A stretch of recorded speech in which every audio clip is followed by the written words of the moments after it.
Bonsoir, bienvenue dans l'église d'aujourd'hui, l'émission religieuse que tous les samedis soirs vous attend après l'after, une émission qui est proposée par le diocèse de Monaco et qui est aussi disponible sur le site et l'application de RMC. Alors, vous savez que ce soir, on va vous parler d'une conversion, de quelque chose de très fort qui a vécu mon invité que ce soir est à mes côtés. Il s'appelle Rodrigue Tendu. Bonsoir. Bonsoir. Et il est l'auteur, entre autres, d'un livre dont le titre est « De la cité de Bondy à la cité du bon Dieu ». Un livre qui est paru chez Artege il y a quelques temps et qui parle justement de votre parcours que, excusez-moi, il faut le dire, c'est un peu exceptionnel parce que je dis quelques mots. Vous êtes né au Congo, vous êtes arrivé en France enfant. Puis, bon, vous avez fait des mauvaises rencontres peut-être, vous avez été dealer. Et à un moment, vous êtes arrivé à Paray-les-Moniales, qui est un grand sanctuaire français, et vous avez rencontré Jésus. C'est un peu ça qu'on peut dire? Oui, c'est ça. Commençons un petit peu par le commencement, par le début. Comment vous avez rencontré, de Bondy à Paray-les-Moniales, quel a été le lien? Moi, j'ai une enfance ordinaire. Ouais. Voilà, bon, du Congo, ma mère, elle est décédée quand j'avais 7 mois. Donc, j'ai beaucoup grandi avec la famille un peu paternelle, ma grand-mère, mes tantes et tout.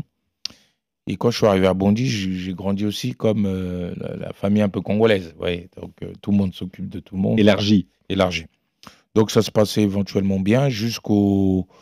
L'école primaire se passait bien, voilà, l'école... le collège aussi.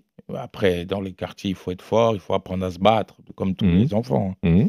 Et c'est au lycée que ça s'est corsé, parce que quand on a été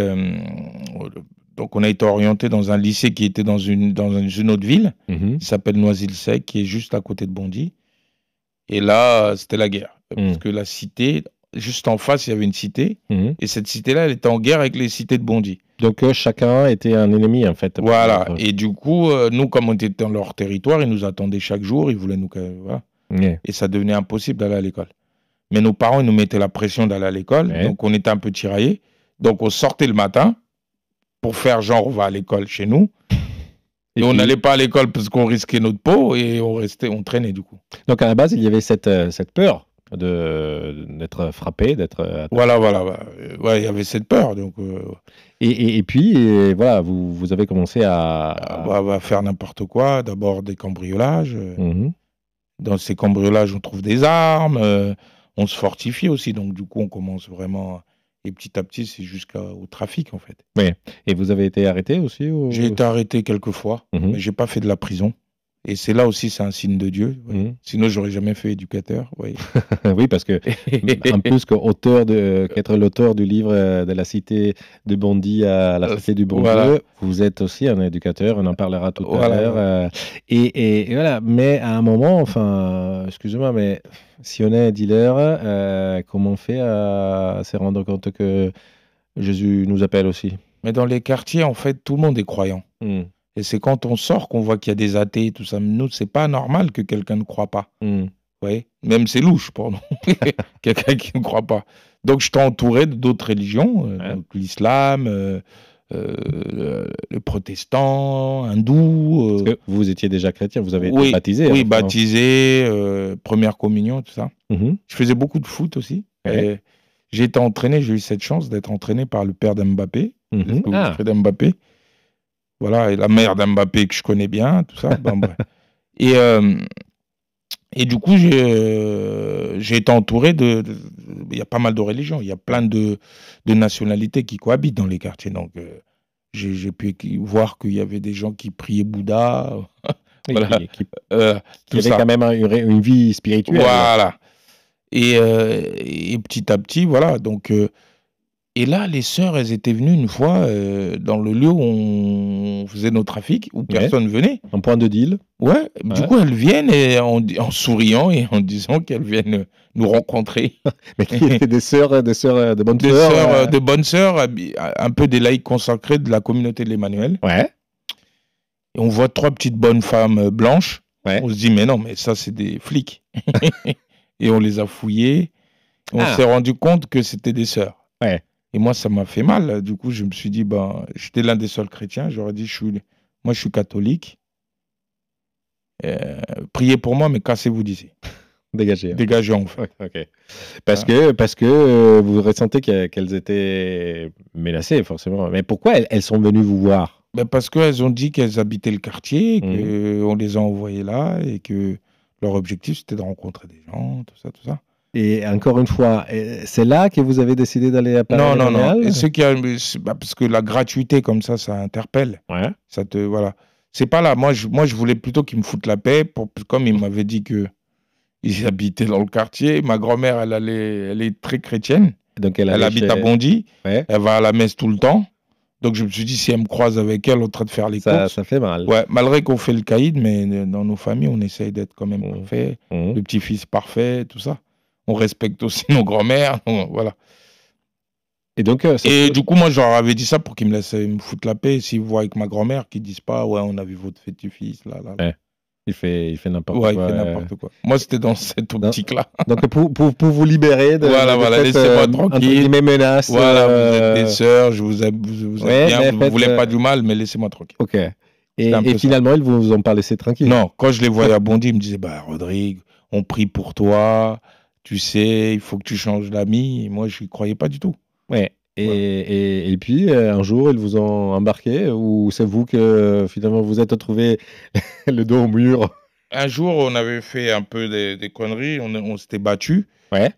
Et à la suite de ça, j'étais pas bien. Et quand on n'est pas bien dans le quartier, on prie. Ouais. Et ce jour-là, j'avais demandé, c'était un vendredi après-midi, non, un dimanche après-midi. Ouais. Donc, j'ai eu le temps de décuver, parce que j'étais aussi addict au shit, pas mal de choses. Ouais. Voilà. Le temps de décuver, donc je vois la sœur l'après-midi, donc il était 15h. Moi, je descendais de ma soirée, tu vois. C'était le matin. Voilà, pour moi, c'était le matin, et je dis à la sœur, parce que on s'était tiré dessus, il y avait pas mal de choses, et je me te dis, peut-être je vais aller en prison. Donc, j'angoissais. Donc, même dans ce moment-là, on prie. On dit, Dieu, si tu me sauves, je recommence plus. On recommence toujours. Et voilà, je suis rentré dans cette église, j'ai senti une grande force. Une paix intérieure, un truc, ça m'a... Quelque chose de physique, voilà. presque. Ouais, j'ai senti quelque chose qui m'a enlevé d'un poids, qui m'a apaisé de mes angoisses. Et du coup, c'est là que je me suis dit, bon, il faut que... Peut-être qu'il y a quelque chose, il faut que je vois là, voilà.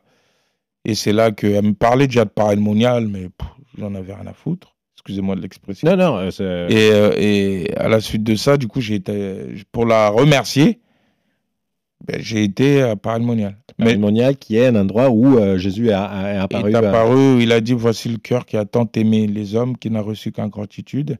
Il est apparu à une sainte qui s'appelle la Sainte Marguerite Marie. À la Coque. À la Coque. Voilà. Et qui, effectivement, est la première qui a commencé à diffuser le message du Sacré-Cœur, la dévotion du Sacré-Cœur, qui après en France a été largement, suivie grâce aussi d'ailleurs à l'église, à la basilique de Paris, du Sacré-Cœur. Mais et vous avez été touché dans les cœurs. Voilà. À Paris-Lémonial. Donc je vais à Paris-Lémonial. Donc j'étais addict au cannabis, donc je fumais mes joints. Je me suis dit, Dieu, si tu existes, je suis là. Moi, je voulais faire juste plaisir à cette sœur. Après, une fois que c'est fini, je rentre chez moi et je recommence mes trucs, quoi. Moi, j'aurais une excuse en lui disant, j'ai essayé, tu vois, mais laisse-moi tranquille maintenant. Et là, non. Le premier jour, devant le Saint-Sacrement, le Saint-Sacrement avec l'encens, au début, je me dis, mais c'est quoi? Ils font de la magie, c'est de la procession là, du Saint-Sacrement, je me dis. C'est de la sorcellerie, ça c'est mon côté africain un peu. Ils font quoi là? Et je me sens attiré parce que je savais même pas c'était quoi. Je me suis dit c'est une boule. Et j'y vais, je tombe à genoux. À l'époque c'était une boule et je commence à demander pardon et à pleurer. Et je savais pas pourquoi. Et j'ai cru que c'était le cannabis que je fumais qui me jouait des tours. Et à la suite de ça, il y a une voix qui m'a parlé de l'intérieur en me disant va jeter ce que tu as ramené. Donc, le cannabis, ma réserve de 5 jours, là. Et vous êtes allé? Ouais, je suis parti. Je ne sais pas pourquoi j'ai obéi, mais je suis parti. C'est mystérieux, hein. Ouais. Je suis parti, mais même pour le jeter, il y a un esprit qui m'a dit, mais tu peux le vendre à des mecs qui sont ici. Mais je l'ai jeté quand même. Et depuis ce jour-là, j'ai arrêté de fumer. Et puis, le chemin a été après facile ou... Après, parce que non, c'était compliqué. J'imagine que vos potes vous disaient bah, qu'est-ce que tu fous Après, moi, les 5 jours à Paris-Monnaie, j'allais pas à la messe, je cherchais que la boule. Ouais. Je restais que devant le Saint-Sacrement, confession, qu'en adoration. Ouais. Quand je suis rentré, je me suis dit, je suis saint. Parce que quand j'adorais, il y avait des péchés, j'allais me confesser, je croyais que j'étais saint, hein, je me dis, je ne vais plus pécher, c'est fini. Je rentre à Bondy, alléluia, je leur chantais, je leur dis, j'ai trouvé un truc, ils me disent, mais qu'est-ce qui t'arrive, t'as pété les plombs, je leur dis, non, t'inquiète pas. Et une fois par mois, il y avait une adoration à Bondy, au Christ ressuscité à l'église, et j'ai ramené quelques potes. J'aurais dit, écoutez, il y a une boule magique, regarde la boule. Tu vas voir, tu vois rien, non, je vois rien. Mais regarde-la bien, la boule. Et il ne s'est rien passé pour eux. Bah, en tout cas, vous avez continué aussi, jusque-là, ça m'a fait vraiment rigoler. Vous avez continué grâce aussi peut-être à des gens qui entre-temps, vous avez rencontrés ou vous êtes resté seul dans ce chemin à l'époque? Non, après, tu te dis, c'est un amour en fait, immense, qui te rend mendiant. Ouais. Ouais, c'est un truc jamais vécu. Ça te retourne. Ouais, ça m'a retourné. Ouais. Et du coup, petit à petit, je commençais à me dire, mais ce que je fais, c'est pas bien. Il y a la morale, il y a la conscience qui revient. Malgré qu'avant, on savait le bien et le mal, mais tu choisissais de faire le mal. Mais là, tu réfléchis à 2 fois. Et petit à petit, j'ai commencé à me fragiliser, à devenir plus humain, moins dur. Et ça collait plus avec le business. Oui. Donc, petit à petit, il faut s'éloigner. Donc, j'ai commencé à m'éloigner. Voilà. Et après, il fallait question de la vocation. Donc, je commence à m'éloigner, à plus m'approcher de l'église. L'église, la communauté de l'Emmanuel, de savoir c'est quoi. Et du coup, voilà, la communauté de l'Emmanuel, je fais l'école de charité de mission. Et c'est là que je vois, il y a d'autres jeunes que moi, mais eux, ils sont ingénieurs, ils ont fait Polytechnique, et ils savent que je savais même pas c'était comment. Vous avez été attiré par la boule. La boule, et je me retrouve avec des mecs, des intellos, quoi. et puis, voilà. Et puis, bah, je cherche ma vocation. Mais je me dis, moi qui a connu les femmes et tout, le Seigneur, il ne me demande pas d'être prêtre quand même, c'est chaud. Non, il parle, le Seigneur. Et qu'est-ce qu'il vous a demandé? Moi, il m'a dit, non, c'est pas dans une église. J'ai fait 1 an quand même de discernement. Ah. Il m'a demandé, c'est pas dans une église que je te veux, c'est dans la rue. Va et relève les jeunes affaiblis. Et donc, c'est là que je me suis dit, ma vocation, il faut que je devienne éducateur. Et depuis... et là, j'ai rencontré le directeur du Rocher, qui est Cyril Tisserand, qui était l'ancien... c'est le fondateur du Rocher, qui est parti maintenant, qui a créé Saint-Joseph Artisan. Lui, il m'a toujours marqué parce que c'était quelqu'un qui est venu habiter dans le quartier avec sa femme et tout. Et lui, il était éducateur. Donc, c'est lui qui m'a aidé à rentrer aux apprentis d'Auteuil. Et voilà, donc j'ai fait une année de préfaux.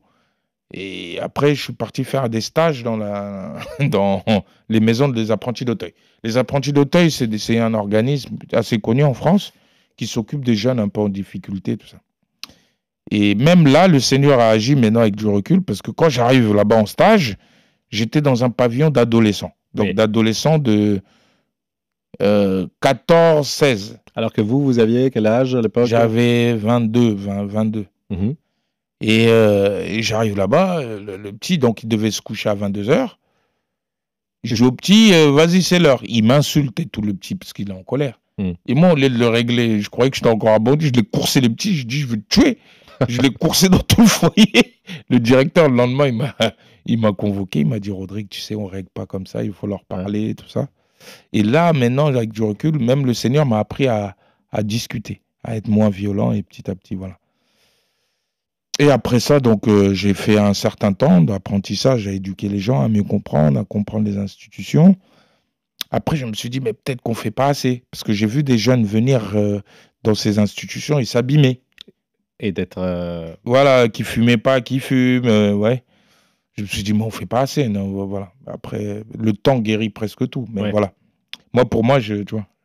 Donc, je suis reparti au Rocher. Donc, je suis en tant que directeur. Donc, j'ai travaillé dans le 78. Au Rocher des Mureaux, au Rocher de Paris. Voilà, à la suite de ça, on fait des mandats de 3 ans. Hein, au Rocher. Oui, c'est des missions, en fait. Des missions. Dans les quartiers populaires de France. Et du coup, une fois que j'ai fini ça, je me suis dit... Et au Rocher, j'ai appris un truc. Je me suis dit, tous les jeunes que j'avais vus là, parce qu'ils venaient en stage, les jeunes des SEC, Polytechnique, Je me suis dit, c'est des gens, je les ai observés, je me suis dit, c'est des gens qui intellectualisent la relation. Ils ne sont pas simples. Et les jeunes des quartiers, nous, on est simples dans la relation, on est plus direct. Et je me suis dit, si la rencontre, elle se fait vraiment entre ces deux mondes, eh ben, ça risque d'être vraiment complet. Pourquoi? Parce que les jeux au contact, les gens de quartier simplifient les intellos un peu, excusez-moi du... Voilà. Non, mais... Et à l'inverse, les intellos aident les jeunes de quartier dans l'exigence du travail bien fait, dans la rigueur, et que ça peut faire un truc de dingue. Et c'est là que j'ai créé l'association, le réseau de deux cités, qui regroupe des caïds des quartiers qui veulent s'en sortir avec des chefs d'entreprise. Des gens qui ont réussi dans la... Voilà, des chefs d'entreprise, des chefs économiques. Ouais. Voilà. Et justement, malheureusement, nous, on n'a pas beaucoup de temps encore à notre disposition, mais votre témoignage est très instructif et absolument très intéressant. Si vous pouviez dire quelque chose là, je vous laisse le micro parce qu'il y a un tas de jeunes qui, on le voit aussi en ouvrant la télé en cette période, on parle souvent des quartiers, on parle souvent du narcotrafic, des réseaux qui gèrent certaines parties du territoire. Mais parmi ces gens, peut-être il y a des gens qui voudraient s'en sortir ou bien qui n'osent pas le faire, mais qui sont comme vous étiez exactement il y a quelques années. Moi, maintenant que je suis sorti un peu, j'ai vu. Donc, moi, j'ai pour devise oser la rencontre, choisir l'espérance. J'ai pris le risque aussi d'aller voir des gens plus différents que moi. J'ai vu aussi la pauvreté qu'ils pouvaient générer là-bas, la misère sociale. Pas la misère sociale, mais la misère que peuvent avoir des jeunes qui grandissent dans des beaux quartiers, notamment qui sont addicts à la cocaïne, à pas mal de choses. Ça aussi, c'est une misère, mais qui est cachée. Oui, parce que finalement, il y a permettez-moi, de voleurs de jeunes, d'un côté, parce qu'il y a ceux qui font travailler les nourrices, les dealers, etc. Il y a ça. Et de l'autre côté, il y a les clients. Qui ont de l'argent, les parents, ils ont l'argent, mais les parents, ils sont pas là. Donc, ils les éduquent à coups de fric, alors que les gens, ils ont... Voilà. Et ces jeunes-là, ils s'auto-détruisent en sniffant toute la journée. Oui. Vous voyez, donc, la question, moi, le message que je peux dire, parce que moi, je suis profondément chrétien, moi, à l'heure d'aujourd'hui, je me dis que c'est la spiritualité qui est divine, la religion, elle est humaine. Voilà, la spiritualité, elle est divine et la religion, elle est humaine. La notion d'espérance, je me dis qu'il n'y a plus de lien. Il n'y a plus de lien entre les gens. Les gens ne se rencontrent plus. Il n'y a plus de... Qu'est-ce qui fait le lien? Qu'est-ce qui fait que on peut se rencontrer ou pour pouvoir se dire on va où? Il n'y a plus ce temps-là. Les gens, ils s'auto-jugent. Ils sont méfiants. Voilà. Je pourrais dire aussi que ça soit même dans les deux milieux, hein, l'adulte n'est plus à sa place d'adulte. Quand tu vois que des adultes, ils ont peur de jeunes, il n'y a plus d'espérance. Parce que comment, toi, un adulte, tu peux avoir peur d'un jeune de 14-15 ans? C'est le monde à l'envers. Ouais. Donc, c'est pas que la police, c'est pas que tout ça, c'est que c'est chaque personne doit se soucier de l'éducation du petit. Ouais. Parce que si personne ne lui dit rien, on fait des gens dans la toute-puissance. Et sauf que sans limite, après, on risque sans limite, le petit, il ne supporte pas la frustration, donc ça veut dire quoi? Et comme nous, en banlieue, on pense que c'est l'argent qui va faire que nous sommes, donc on va trouver tous les moyens, parce que qu'est-ce qu'on propose en face? Des stages. Ouais. À 300 €. Mais ouais. Or que le petit, il veut bien s'habiller, il veut suivre la mode. Mais c'est parce que dans sa tête, il n'a pas rencontré des gens qui lui ont dit, t'existes parce que ce que tu es. T'existes pas parce que tu as. Et l'Église a quelque chose à dire. L'Église doit se placer au-dessus de la mêlée. Et quand je vois beaucoup de chrétiens qui ont peur, et c'est normal, mais un chrétien n'a pas peur. Parce que quelqu'un qui a peur n'a plus d'espérance, et la première chose qu'il fait, c'est des règles. Et ça sent la peur. Donc, vous invitez à ne pas avoir peur et aller voir éventuellement... Un chrétien est appelé aimer les gens. Quand on aime les gens, on aime profondément des gens, ça transpire. Et on a envie de les aider comme le Christ nous aide chaque jour. Oui, complètement. Voilà. Donc, on est témoin de son espérance et en même temps, on doit se dire, on est des missionnaires. Dans ces quartiers, dans l'éducation, il faut être missionnaire. Parce que tu vas aider l'autre à réussir sa vie. Et si un jeune voulait vous contacter votre association, qu'est-ce qu'il peut faire? Moi, il peut me contacter au 06 40 09 20 30. Voilà. Et après, moi, je pourrais... Voilà. Et sur un site internet? Non, on n'a pas d'internet. Pourquoi? Parce que ce réseau de 2 cités, si on fait ça... C'est physique. Voilà, c'est physique. Et puis, les caïds, ils n'ont pas envie de venir... On leur prend en photo. On n'est pas dans du marketing, là. On n'est pas dans la communication. C'est quelque chose de très concret et qu'on veut que ça soit quand même pas très, très visible. Quelque chose de spirituel. Voilà. Et voilà, qui prend aussi en compte toute cette spiritualité. Et mais dans cette association-là, il y a tout. Il y a des musulmans, il y a des... Voilà, il y a aussi tout. Hein. Il y a des...